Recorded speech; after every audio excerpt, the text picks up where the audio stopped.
downtrodden. Even during the COVID pandemic, I had opportunity to visit Mega Kitchen at Dwaraka National Capital in Delhi, where free meals for 4 lakh needy people was being cooked and distributed.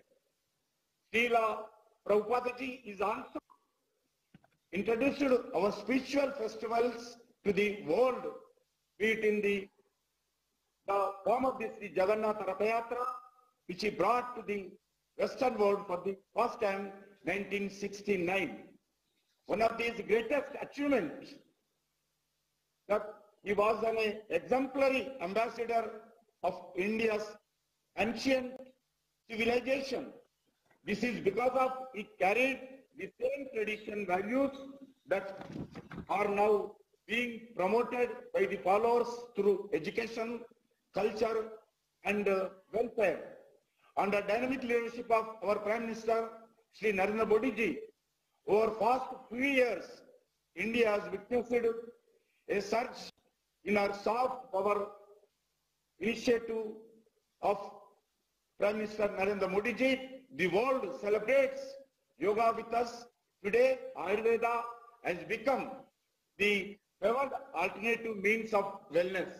Under leadership of the Narendra Modi ji, India is regaining her cultural glory as a land of spirituality and cultural wealth. I once again welcome you all the wonderful this occasion, and make Krishna and his teachings guide through our dharma of public service and welfare. On behalf of the Ministry of Culture, I thank the Honorable Prime Minister, Shri Narendra Modi ji, for releasing the commemorative can on the occasion. Hare Krishna, Jai Hind. धन्यवाद माननीय मंत्री जी। स्वामी प्रभुपाद का कहना है कि जो अपने शरीर, मन, बुद्धि और शब्दों से कृष्ण की सेवा करने का कार्य करता है, वो आत्मा इस भौतिक संसार में रहकर भी मुक्त है। इस्कॉन ब्यूरो के सम्मानित अध्यक्ष आदरणीय श्री गोपाल कृष्ण गोस्वामी महाराज स्वामी प्रभुपाद के वरिष्ठ शिष्य हैं। मैं आदरणीय श्री गोस्वामी महाराज को उनका संबोधन प्रस्तुत करने के लिए सादर आमंत्रित करती हूँ। हरे कृष्णा। आदरणीय नरेंद्र मोदी जी, भारत के प्रधानमंत्री, आदरणीय Krishna Reddy, union minister for culture, आपका आभार कि आप लोग ने अपना कीमती समय दिया है इस शुभ कार्य के लिए। जैसे आप जानते हो, हम ये साल पापा जी का 125वां एनिवर्सरी मना रहे हैं। पापा कौन थे? चैतन्य महाप्रभु की भविष्यवाणी थी कि एक दिन विश्व के हर कोने में यह हरिनाम का प्रचार होगा, और इसको सफल बनाने के लिए बाबा जी प्रकट हुए थे क्या में 1896 में। छोटी आयु में ही उनके पिता ने उन्हें हर प्रकार की शिक्षा दी थी, और छोटी आयु में ही उन्होंने संस्कृत भाषा सीखना भी शुरू कर दिया। 1922 में एक महान संत को मिले। उस वक्त प्रभुपाद जी महात्मा गांधी के फ्रीडम मूवमेंट में थे, और 1922 में मिले एक महान संत जिनका नाम था भक्ति सिद्धांत सरस्वती ठाकुर। उन्होंने देखा कि बड़ी अच्छी अंग्रेजी बोलते हैं। उन्होंने कहा कि तुम ले जाओ इस प्राचीन भारतीय संदेश को विदेश में, अंग्रेजी देशों में इसका प्रचार करो। ये आदेश दिया था 1922 में, और प्रभुपाद जी प्रयास करते गए।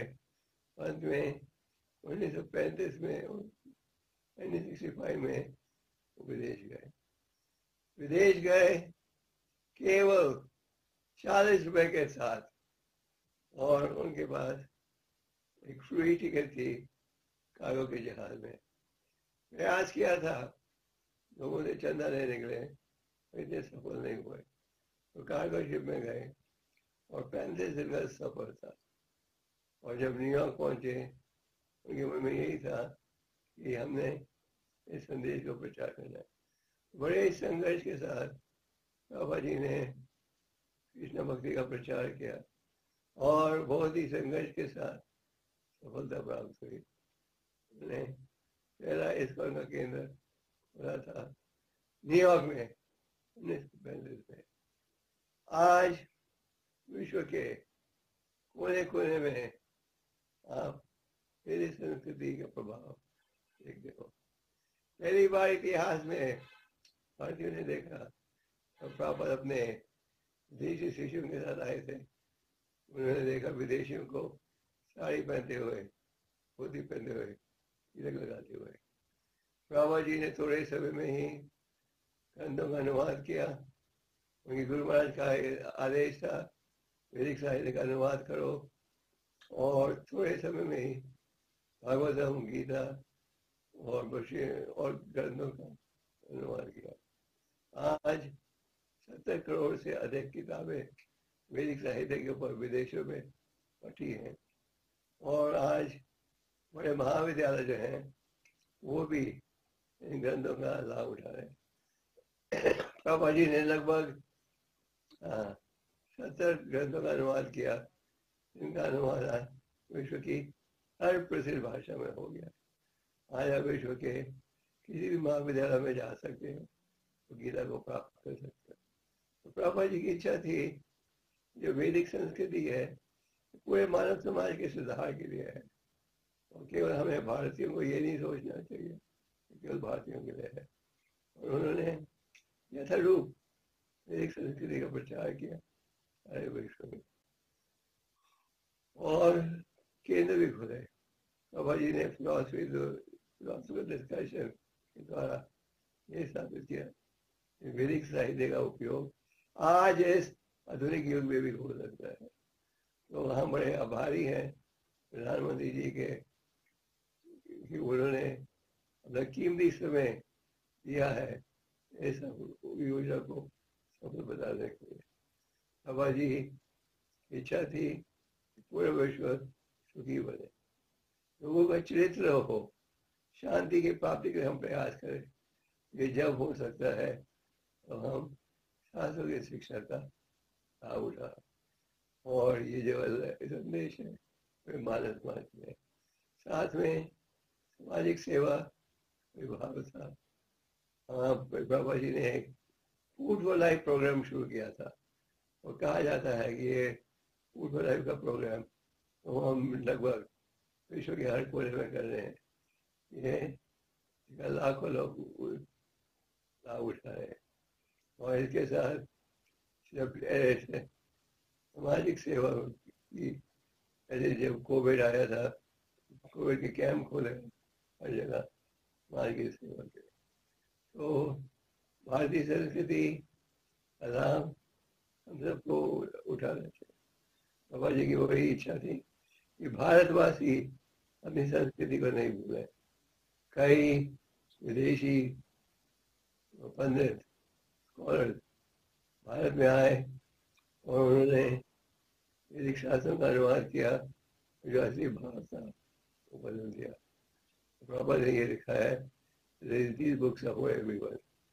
एक बड़े फिलोसफर थे वेस्ट के कॉक्स, उन्होंने कहा कि proper was 1 in a million such great devotee. और आज जो वैदिक संस्कृति का भाव है ये बढ़ते जा रहा है। हम बड़े आभारी हैं हमारे प्रधानमंत्री जी ने इस शुभ अवसर पर हमें दिया है। पिछले साल प्रधानमंत्री जी आए थे हमारे केंद्र में सबसे बड़ी गीता की स्थापना करने के लिए। तो हम आभारी हैं कि आप लोग सहयोग दे रहे हो। ये जो कॉइन आपने रिलीज करने जा रहे हो ये 125th एनिवर्सरी का स्पेशल कॉर्पोरेटिव कॉइन है। आप लोगों का बहुत शुक्रिया और हम इससे आभार कर रहे हैं इस योजना को सफल बनाने के लिए। आपका बहुत बहुत शुक्रिया और भगवान आपकी सरकार को और भी शक्ति दे कि वो देश को मार्गदर्शन दे सके। बहुत जरूरी है कि देश को मार्गदर्शन देने के लिए हमारे पास भी धार्मिक ज्ञान होना चाहिए, कुछ शास्त्रों का ज्ञान होना चाहिए, फिर हम ठीक मार्गदर्शन दे सकते हैं। और प्रजा जब इस शिक्षा का लाभ उठाएगी तब देश में शांति, विश्व में शांति आएगी। जो वैदिक साहित्य है इसमें शांति का संदेश है पूरे मानव समाज के लिए। बहुत शुक्रिया, भगवान आप लोगों को, प्रधानमंत्री उनकी सरकार को और भी शक्ति दे इसको मार्गदर्शन देने के लिए। हरे कृष्ण। धन्यवाद आदरणीय गोस्वामी महाराज जी। और मैं माननीय प्रधानमंत्री जी से विनयपूर्ण आग्रह करती हूँ कि कृपया रिमोट का बटन दबाकर भक्ति वेदांत स्वामी प्रभुपाद की 125वीं जयंती के अवसर पर 125 रुपए का स्मारक सिक्का जारी करें।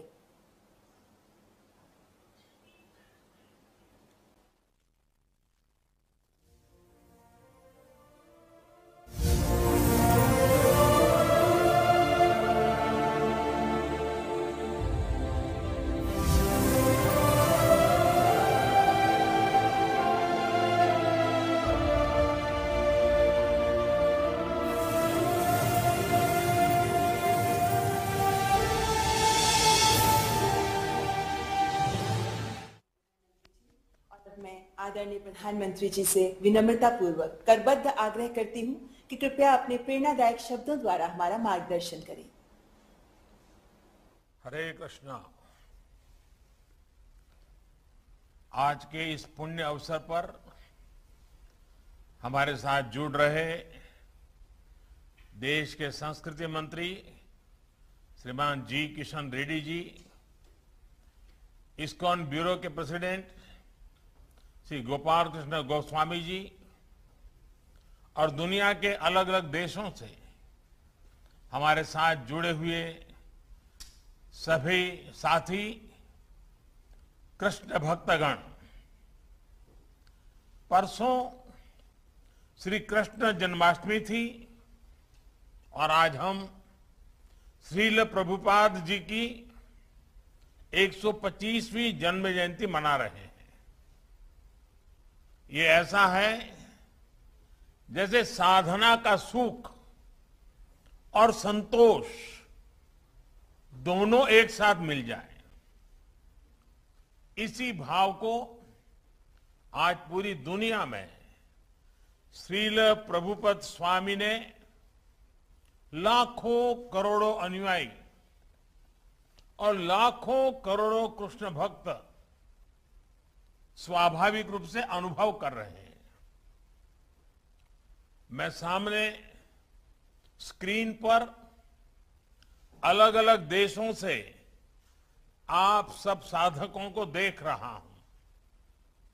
ऐसा लग रहा है जैसे लाखों मन एक भावना से बंधे हो,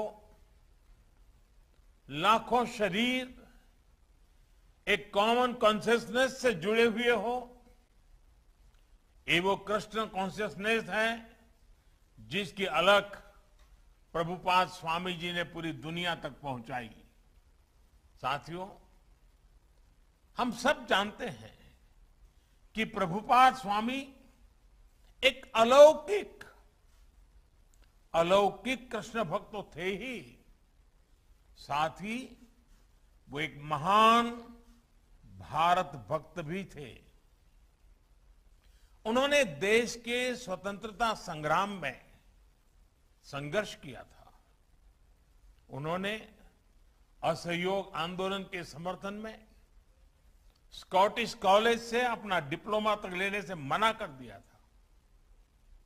आज ये सुखद संयोग है कि देश ऐसे महान देशभक्त का 125वां जन्मदिन एक ऐसे समय में हो रहा है जब भारत अपनी आजादी के 75 साल का पर्व अमृत महोत्सव मना रहा है। श्रील प्रभुपाद स्वामी हमेशा कहते थे कि वो दुनिया के देशों में इसलिए भ्रमण कर रहे हैं क्योंकि वो भारत की सबसे अमूल्य निधि दुनिया को देना चाहते हैं। भारत का जो ज्ञान विज्ञान है, हमारी जो जीवन संस्कृति और परंपराएं हैं, उसकी भावना रही है अथभूत दयाम प्रति, अर्थात जीव मात्र के लिए, जीव मात्र के कल्याण के लिए हमारे अनुष्ठानों का भी अंतिम मंत्र यही होता है, इदम न मम, यानी ये मेरा नहीं, ये अखिल ब्रह्मांड के लिए है, संपूर्ण सृष्टि के हित के लिए है। और इसलिए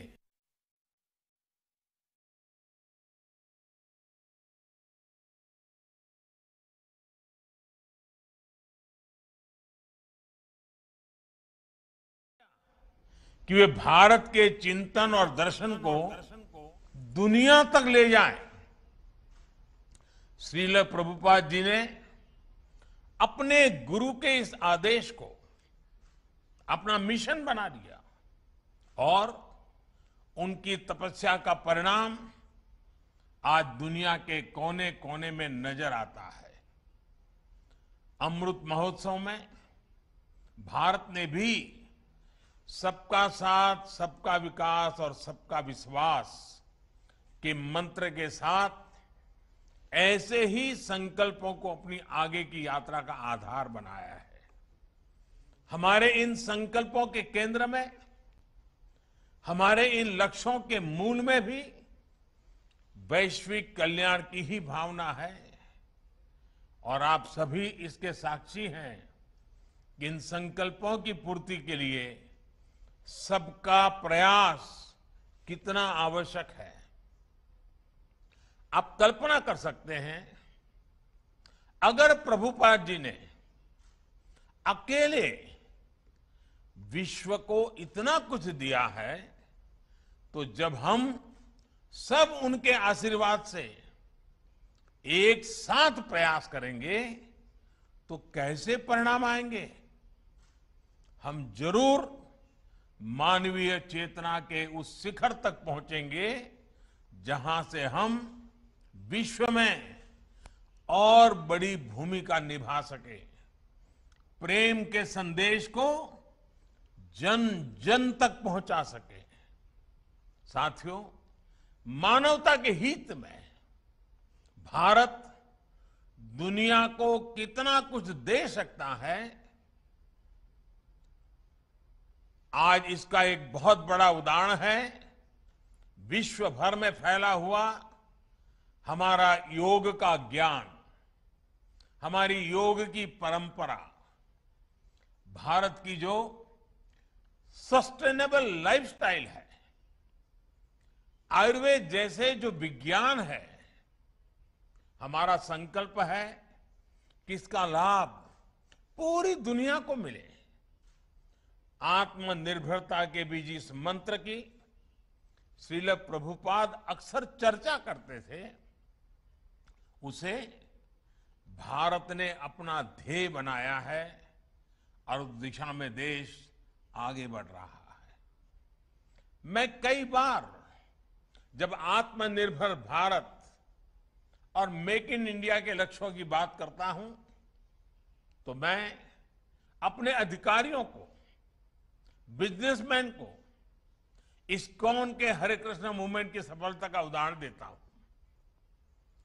हम जब भी किसी दूसरे देश में जाते हैं और वहां जब लोग हरे कृष्ण बोलकर मिलते हैं, तो हमें कितना अपनापन लगता है, कितना गौरव भी होता है।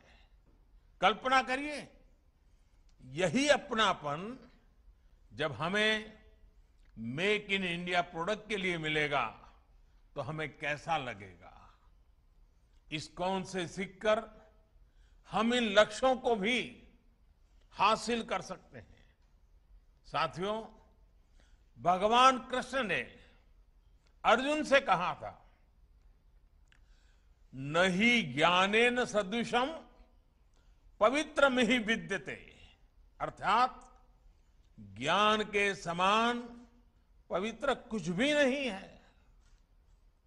ज्ञान को ये सर्वोच्चता देने के बाद उन्होंने एक और बात कही थी, मैव मन अधस्तत्व मयि बुद्धिम निवेशय, यानी ज्ञान विज्ञान को हासिल करने के बाद अपने मन को, बुद्धि को कृष्ण में लगा दो, उनकी भक्ति में समर्पित कर दो। ये विश्वास, ये बल भी एक योग है जिसे गीता के 12वें अध्याय में भक्ति योग कहा गया है। और इस भक्ति योग का सामर्थ्य बहुत बड़ा होता है। भारत का इतिहास भी इसका साक्षी है। जब भारत गुलामी के गहरे गर्त में फंस गया था, अन्याय, अत्याचार और शोषण से पीड़ित भारत अपने ज्ञान और शक्ति पर ध्यान नहीं लगा पा रहा था, तब ये भक्ति ही थी जिसने भारत की चेतना को जीवंत रखा, भारत की पहचान को अक्षुण्ण रखा। आज विद्वान इस बात का आकलन करते हैं कि अगर भक्ति काल की सामाजिक क्रांति न होती तो भारत न जाने कहां होता, किस स्वरूप में होता।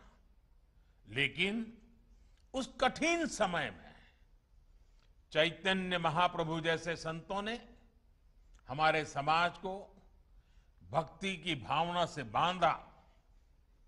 उन्होंने विश्वास से आत्मविश्वास का मंत्र दिया। आस्था के भेदभाव, सामाजिक ऊंच नीच, अधिकार अनाधिकार, भक्ति ने इन सबको खत्म करके शिव और जीव के बीच एक सीधा संबंध बना दिया। साथियों, भारत के इतिहास का अध्ययन करें तो आप ये भी पाएंगे कि भक्ति की इस डोर को थामे रहने के लिए अलग अलग कालखंड में ऋषि, महर्षि और मनीषी समाज में आते रहे, अवतरित होते रहे। एक समय अगर स्वामी विवेकानंद जैसे मनीषी आए जिन्होंने वेद वेदांत को पश्चिम तक पहुंचाया, तो वहीं विश्व को जब भक्ति योग को देने की जिम्मेदारी आई तो श्रील प्रभुपाद जी और इस्कॉन ने इस महान कार्य का बीड़ा उठाया। उन्होंने भक्ति वेदांत को दुनिया की चेतना से जोड़ने का काम किया। यह कोई साधारण काम नहीं था।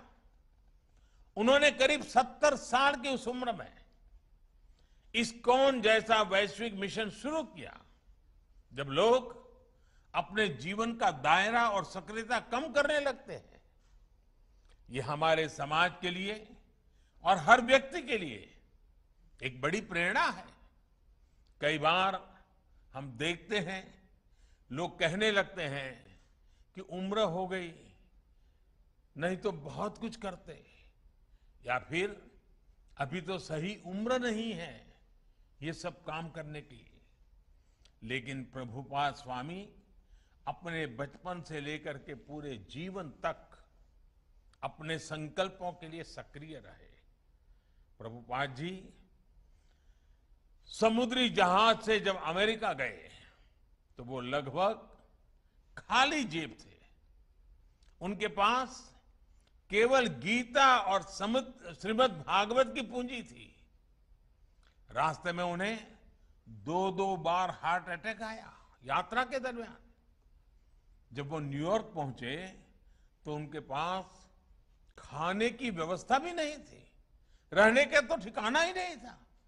लेकिन उसके अगले 11 सालों में दुनिया ने जो कुछ देखा, श्रद्धेय अटल जी के शब्दों में कहें तो अटल जी ने इनके विषय में कहा था, वो किसी चमत्कार से कम नहीं था। आज दुनिया के अलग अलग देशों में सैकड़ों इस्कॉन मंदिर है।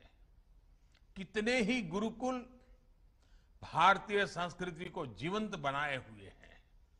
इस्कॉन ने दुनिया को बताया है कि भारत के लिए आस्था का मतलब है उमंग, उत्साह और उल्लास और मानवता पर विश्वास।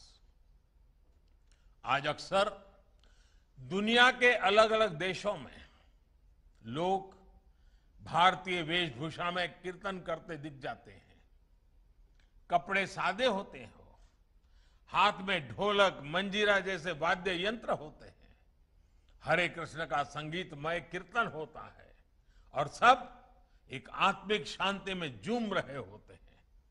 लोग देखते हैं तो उन्हें यही लगता है कि शायद कोई उत्सव या आयोजन है, लेकिन हमारे यहां तो ये कीर्तन, ये आयोजन जीवन का सहज हिस्सा है। आस्था का ये उल्लासमय स्वरूप निरंतर पूरी दुनिया में लोगों को आकर्षित करता रहा है। ये आनंद आज स्ट्रेस से दबे विश्व को नई आशा दे रहा है। साथियों, गीता में भगवान कृष्ण का कथन है, अद्वेष्टा सर्वभूतानां मैत्रः करुण एवच निर्ममोनिरहंकारः समदुख सुख शमी। अर्थात जो जीव मात्र से प्रेम करता है, उनके लिए करुणा और प्रेम रखता है, किसी से द्वेष नहीं करता, वही भगवान को प्रिय है। यही मंत्र हजारों सालों से भारत के चिंतन का आधार रहा है और इस चिंतन को सामाजिक आधार देने का काम हमारे मंदिरों ने किया है। इस्कॉन मंदिर आज इसी सेवा परंपरा के आधुनिक केंद्र बनकर उभरे हैं। मुझे याद है जब कच्छ में भूकंप आया था तो किस तरह इस्कॉन ने लोगों की सेवा के लिए आगे बढ़कर काम किया था। जब भी देश में कोई आपदा आई है, चाहे वो उत्तराखंड की त्रासदी हो या उड़ीसा और बंगाल में साइक्लोन की तबाही, इस्कॉन ने समाज का संबल बनने का काम किया है।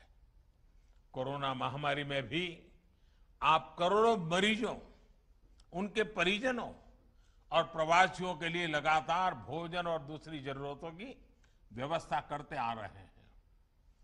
महामारी के अलावा भी लाखों गरीबों के भोजन और सेवा का अनवरत अभियान आपके माध्यम से चलता रहा है। जिस तरह से इस्कॉन ने कोविड मरीजों के लिए अस्पताल बनाए और अब वैक्सीन अभियान में भी सहभागिता निभा रहे हैं, उसकी भी जानकारी मुझे लगातार मिलती रहती है।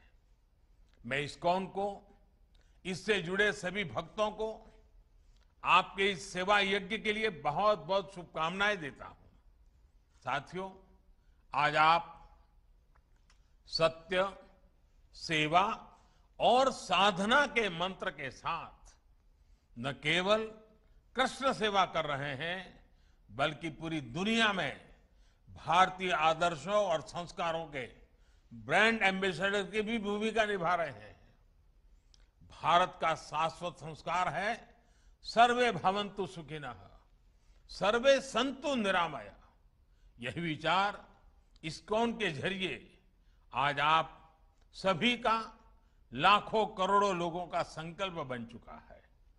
ईश्वर के प्रति प्रेम और जीव मात्र में ईश्वर के दर्शन, यही इस संकल्प की सिद्धि का मार्ग है।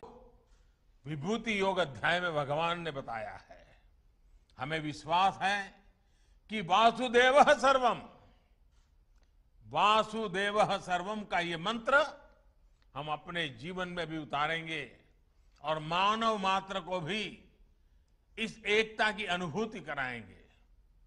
इसी भावना के साथ आप सभी का बहुत बहुत धन्यवाद। हरे कृष्ण। बहुत बहुत धन्यवाद माननीय प्रधानमंत्री जी, आपके सुवचनों के लिए हार्दिक आभार, हृदय से साधुवाद। हम माननीय प्रधानमंत्री जी, माननीय केंद्रीय संस्कृति मंत्री आदरणीय श्री गोपाल कृष्ण गोस्वामी महाराज और विश्व भर से हमारे साथ जुड़े अतिथिगण और भक्तगण का धन्यवाद करते हैं। नमस्कार।